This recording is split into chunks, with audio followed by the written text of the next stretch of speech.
प्रिय विद्यार्थियों नमस्कार। आइए प्रारंभ करते हैं हिंदी का शिक्षण। आज का हमारा प्रकरण है व्यंजन संधि।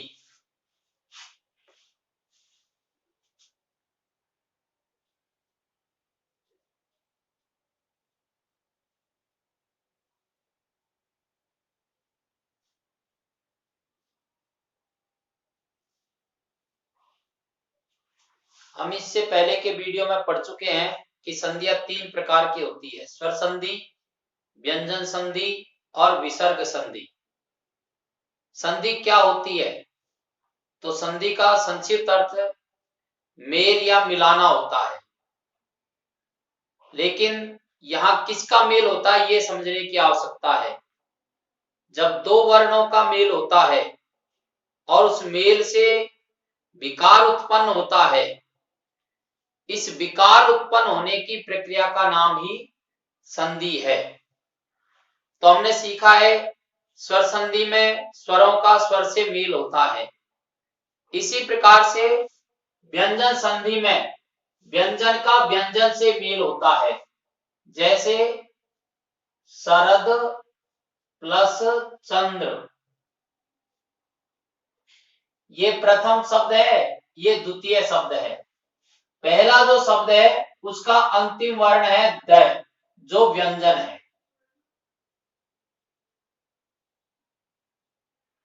दूसरा जो शब्द है उसका पहला वर्ण है च, यह भी व्यंजन है। अर्थात व्यंजन का मेल व्यंजन से होता है तो इससे उत्पन्न विकार को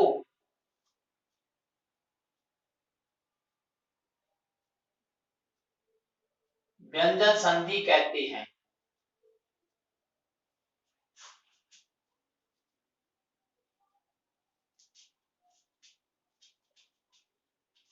ये पहली स्थिति है। एक दूसरी स्थिति और व्यंजन संधि में रहती है,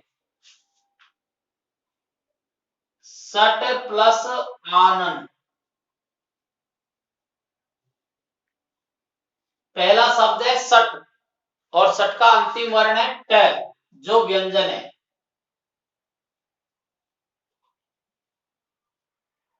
दूसरा शब्द है आनन और आनन का पहला वर्ण है आ, जो स्वर है, और दोनों को मिलाने से बनता है सडानन।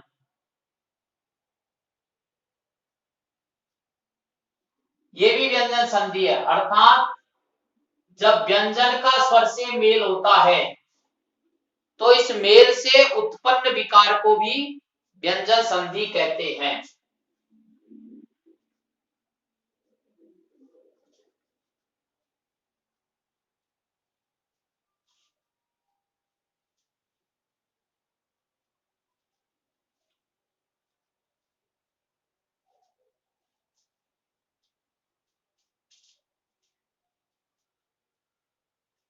अब क्या स्थिति बनती है?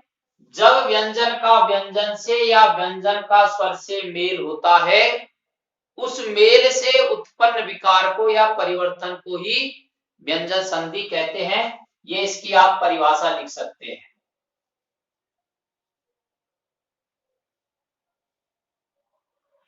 जब व्यंजन वर्ण का मेल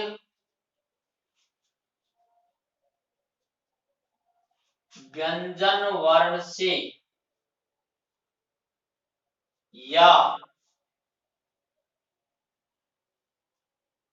व्यंजन वर्ण का मेल स्वर वर्ण से होता है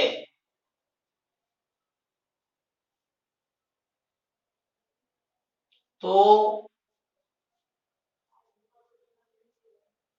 उत्पन्न विकार को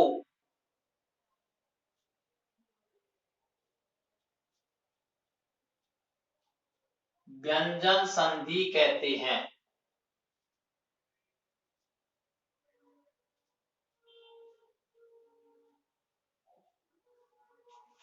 जैसे उदाहरण शरद प्लस चंद्र और सठ प्लस आनंद। अब ये अध्ययन हमने पहले भी कर लिया था। हमारा विषय ये चल रहा था कि ये जो व्यंजन संधि है इसके भेद कितने होते हैं। तो स्वर संधि की तरह और व्यंजन संधि के पृथक से कोई भेद नहीं है। स्वर संधि के तो भेद हैं, दीर्घ स्वर संधि, गुण स्वर संधि, वृद्धि स्वर संधि, अयादि स्वर संधि और यण स्वर संधि, लेकिन व्यंजन संधि के इस प्रकार से कोई भेद नहीं है। इसके नियम हैं, लेकिन आपकी सुविधा की दृष्टि से उन नियमों को ही निश्चित भेदों में बांटा गया है ताकि हमको याद करने में सुविधा हो जाए। तो उस जो नियम बनाए हैं व्यंजन संधि का, उसमें से पहला नियम है घोषीकरण का नियम।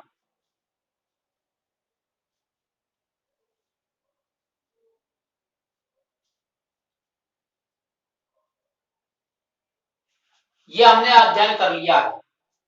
दूसरा नियम है अघोषीकरण का नियम।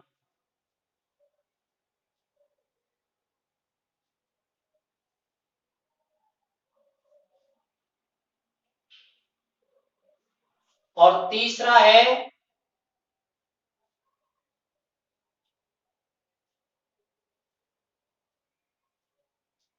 उच्चारण स्थान की समानता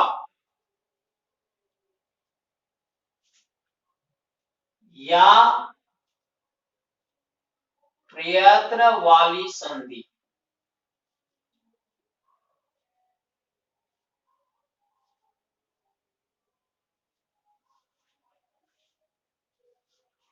तो व्यंजन संधि का पहली व्यंजन संधि क्या कह सकते हैं, घोषीकरण। और दूसरी व्यंजन संधि क्या है, अघोषीकरण। और तीसरी व्यंजन संधि क्या है, उच्चारण स्थान की समानता या प्रयत्न वाली संधि। यानी व्यंजन संधि के जो सारे नियम है उन नियमों को हमने 3 भागों में विभक्त कर लिया है। पहला घोषीकरण, दूसरा अघोषीकरण और तीसरा उच्चारण स्थान की समानता वाली या प्रयत्न वाली संधि। इसका हम अध्ययन कर चुके थे। घोषीकरण अर्थात जब अघोष व्यंजन के सामने घोष व्यंजन आ जाते हैं तो अघोष व्यंजन को घोष व्यंजन हो जाते हैं। यह घोषीकरण का नियम था। अब ये घोष व्यंजन क्या है और अघोष व्यंजन क्या है, ये एक बार वापस से समझ लेते हैं। घोष व्यंजन है प्रत्येक वर्ग का तीसरा, चौथा, पांचवा व्यंजन या वर्ण। और अघोष क्या है, प्रत्येक वर्ग का पहला और दूसरा वर्ण। अब वर्ग कितने हैं, तो वर्ग 5 है। कै, चे, टे, ते, पे। कै वर्ग, चे वर्ग, टे वर्ग, ते वर्ग और पे वर्ग। कै वर्ग के व्यंजन कौन है, क, ख, ग, घ, ण। च वर्ग में च, छ, ज, झ, य। और टे वर्ग में टे, ठ, ड, ढ, अण। और ते वर्ग में त, थ, द, ध, न।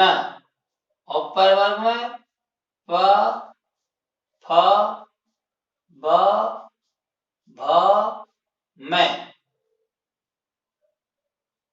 ये वर्ग और वर्गों के वर्ण हैं।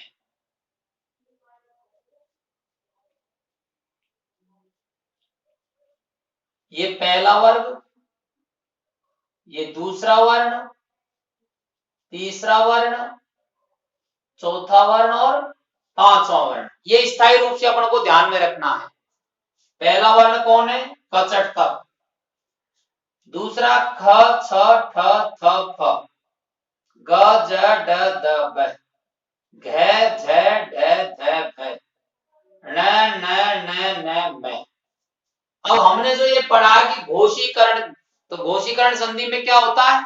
घोषीकरण संधि में होता है अघोष व्यंजन। अघोष व्यंजन कौन है? प्रत्येक वर्ग का पहला दूसरा कचटतक और खचटतक के सामने, यदि अघोष व्यंजन के सामने घोष व्यंजन ये तीसरा चौथा पांचवा आ जाता है तो अघोष व्यंजन को घोष व्यंजन हो जाता है। ये अघोष व्यंजन है और ये घोष व्यंजन है। अघोष व्यंजन के सामने घोष व्यंजन आ जाता है। आप यहां और समझ लीजिए, ये अघोष है और ये घोष। अघोष व्यंजन के सामने घोष व्यंजन आ जाता है तो अघोष व्यंजन को घोष व्यंजन हो जाता है। ये घोषीकरण का नियम है। इसका हम अध्ययन पहले कर चुके थे और इसका उदाहरण था दिक् प्लस गज, दिग्गज। अब अघोषीकरण में क्या होता है? घोष व्यंजन के सामने क्या होता है? घोष व्यंजन के सामने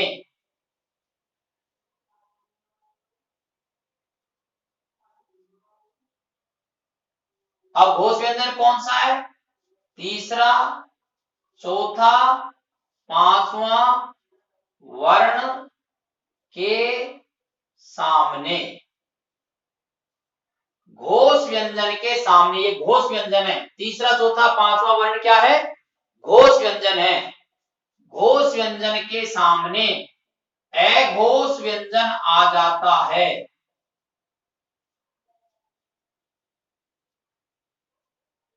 अघोष व्यंजन आ जाता है।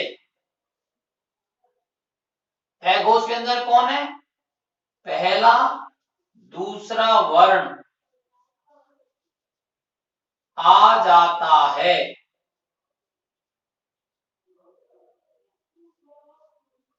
तो क्या होता है?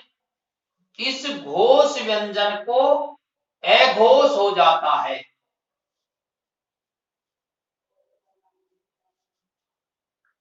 घोष व्यंजन को अघोष हो जाता है।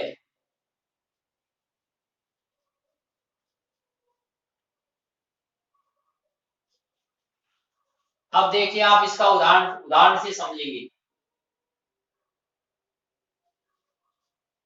शरद प्लस चंद्र।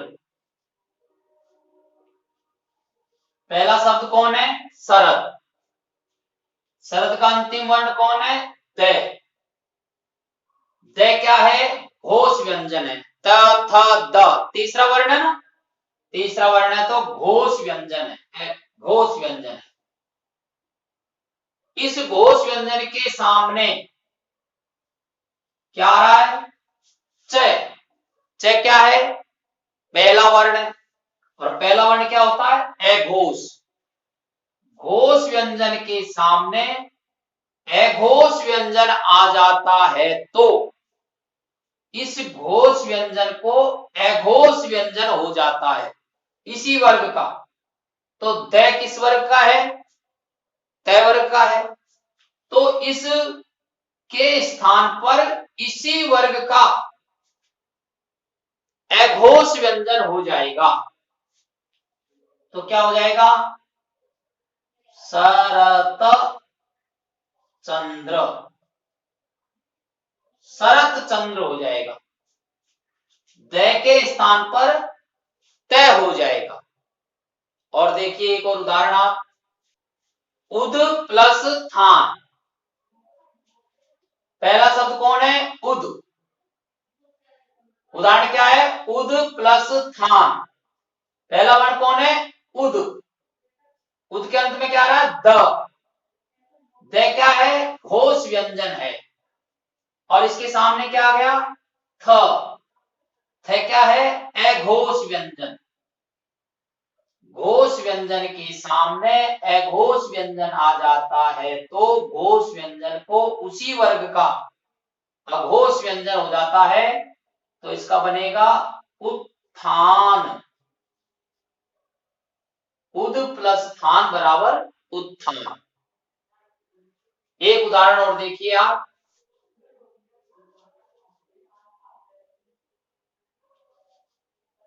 एक उदाहरण और है, आपद प्लस काल। शब्द क्या है? आपद। आपद के अंत में क्या है? द क्या है? घोष व्यंजन। तीसरा वर्ण है इसलिए घोष व्यंजन। इसके सामने क्या आ रहा है? का क्या है? अघोष व्यंजन। पहला वर्ग वर्ण है इसलिए अघोष। घोष व्यंजन के सामने अघोष व्यंजन आ गया तो घोष व्यंजन को उसी वर्ग का अघोष होगा। ये किस वर्ग का है? तय वर्ग का। तो बनेगा आपत्काल। समझ में आ गया आपको? ये है अघोषीकरण का नियम।